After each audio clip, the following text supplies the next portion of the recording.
The movie opens with Charlie Heller in his garage, gathering parts to fix an old scrap plane his wife once gave him as a gift. His wife Sarah walks in and reminds him she'll soon be leaving for a business conference in London. She asks him to come inside and see her off. In the kitchen, Charlie makes her a cup of coffee, something she jokingly says she won't survive without during her trip. She invites him to travel with her, but he gently turns her down, explaining that he has work tasks he still needs to handle. When her ride arrives, Charlie walks her out, kisses her goodbye, and even jokingly runs after the car as it pulls away. Later, Charlie arrives at his workplace, CIA headquarters. After passing through security, he's greeted by a field agent known as the Bear, who asks if Charlie can help fix his computer during lunch, just like last time. Charlie agrees and heads into his department, Decryption and Analysis, where security scanners sweep over him as he enters. He sits down to work and soon receives a message from a mysterious informant he's been communicating with for years, known only by the codename Inquiline. Inquiline sends him a file, warning him to be extremely careful because it contains highly compromising information. Be careful with this data. It's highly compromising for your agency. How's the weather in Istanbul? Nice try. Just a matter of time. You think? It's been 5 years, Charlie, and you're still guessing. I'll get there. I like puzzles. Not as much as I like anonymity. If I had to guess, you're a 50-year-old Russian man living in Istanbul with an affinity for Reddit boards and Turkish coffee. Charlie attempts to open the file, but keeps running into error codes. During lunch, Charlie and his co-workers spot the Bear entering the cafeteria. The others tease Charlie about being best friends with the intimidating agent. How do you know him? Charlie brushes it off, saying they're just acquaintances, and that he only saved the Bear's life once. Back at his desk, Charlie tries again to crack the file. Sarah calls to let him know she arrived safely in London, and he admits he already knows because he's been tracking her flight. He promises to call her back once he finishes what he's working on. Still unable to access the file, Charlie takes his computer into a restricted room reserved for senior staff so he can use the supercomputer. After some effort, he finally breaks through, and what he finds horrifies him. The file contains top-secret evidence of drone strikes disguised as suicide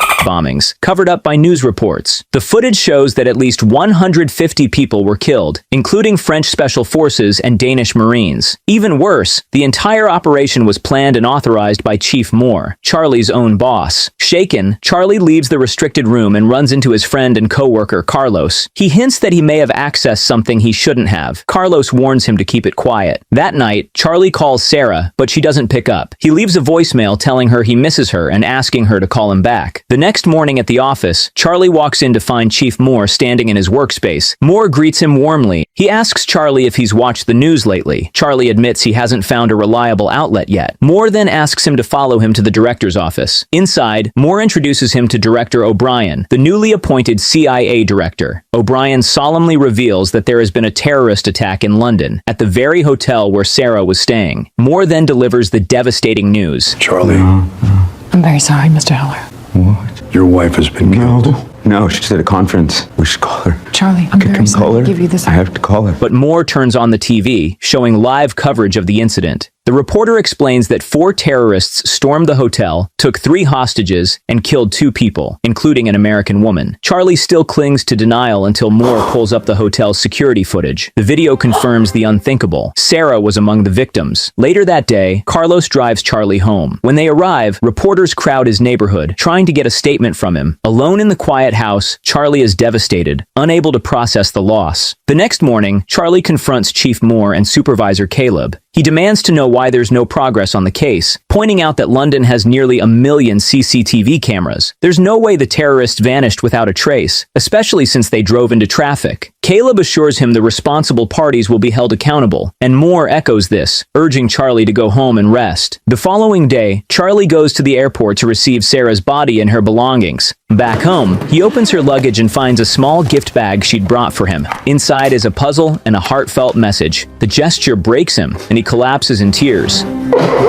Later that night, he searches online for information about the attack. He comes across videos on X, including one featuring Sarah, but he can't bring himself to watch it. Restless and unable to mourn quietly at home, Charlie returns to work. He sneaks into the restricted room again to use the supercomputers and begins investigating the attack on his own. He hacks into the hotel's CCTV system and retrieves the full timeline, from when the terrorists arrived to when they escaped. He compiles every detail and brings his findings to his superiors. According to the footage, the 4 terrorists stole a vehicle on the east side of the city, wiped it clean of prints and DNA, then entered the hotel through the service door. They had a scheduled meeting with an Indonesian company called Impact Investment. Something went wrong, and an argument broke out in the hallway. One of the terrorists shot the company's security officers. This triggered hotel staff to call the police. Cornered and desperate to escape, the terrorists rushed into a conference room and took hostages as leverage. Sarah was among them.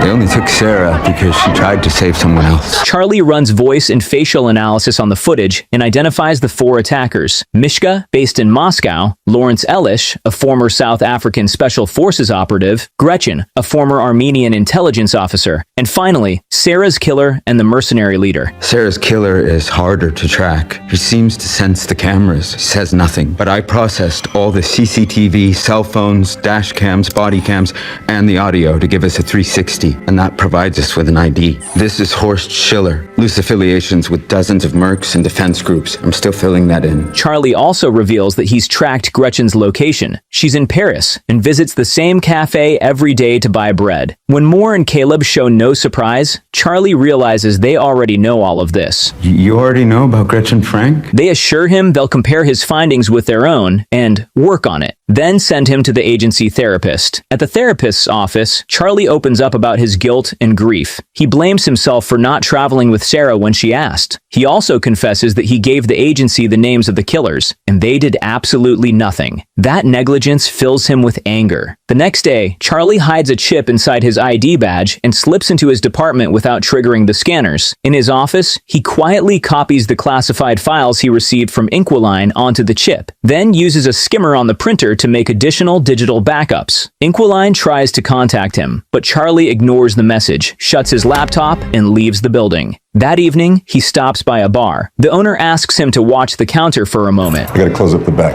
I got you covered out here. And as Charlie waits, his eyes drift to the old jukebox glowing in the corner. The next morning, armed with evidence, Charlie confronts Chief Moore and Caleb again. He lays out Moore's entire history of unauthorized black ops, bombing a Syrian hospital, striking an allied base in Yemen. The convoy? You targeted our allies. I count more than 1,000 casualties and over 400 civilian fatalities. It's only out of respect for your recent loss that I'm not throwing you out of this office. He reveals that he's activated a dead man switch. If he fails to enter a code every 5 hours, the files will automatically be sent to 2 major journalists, and within 24 hours, the entire collection will go public. Faced with this, Caleb asks what Charlie really wants. Charlie says he doesn't want them to eliminate the killers. He wants to do it himself. He demands full training, equipment, fake passports, weapons, cash, and everything necessary to hunt them down personally. Moore mocks him, joking that Charlie couldn't beat a 90-year-old nun in an arm wrestling match. But when they see he's serious, they reluctantly agree.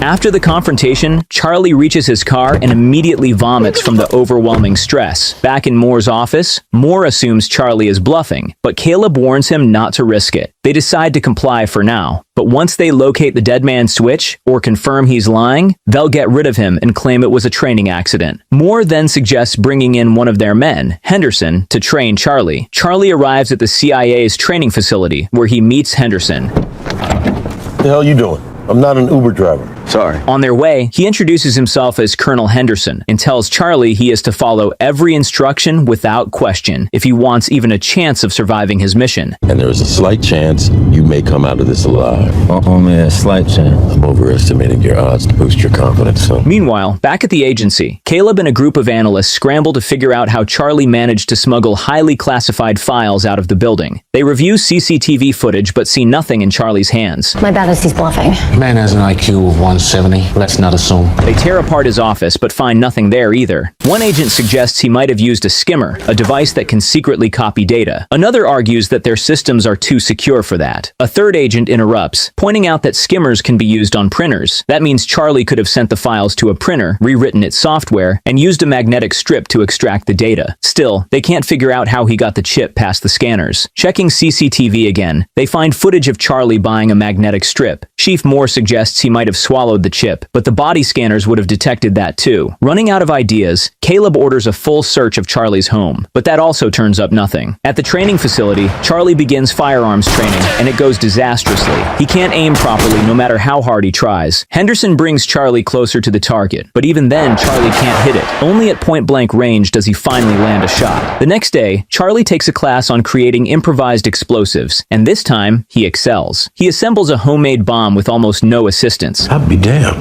Looks like we finally found something you do well, Heller. Later, Henderson drills him relentlessly on his fake identity under extreme duress, then prepares multiple fake passports for him. Back at headquarters, Caleb and an agent notice on CCTV that Charlie visited a particular bar twice, one of those visits being the day he copied the files. The agent says they already searched the bar and found nothing. Caleb orders a second search. This time, an agent finds a CD hidden inside the jukebox. They try to decrypt Charlie's code, but the girl says it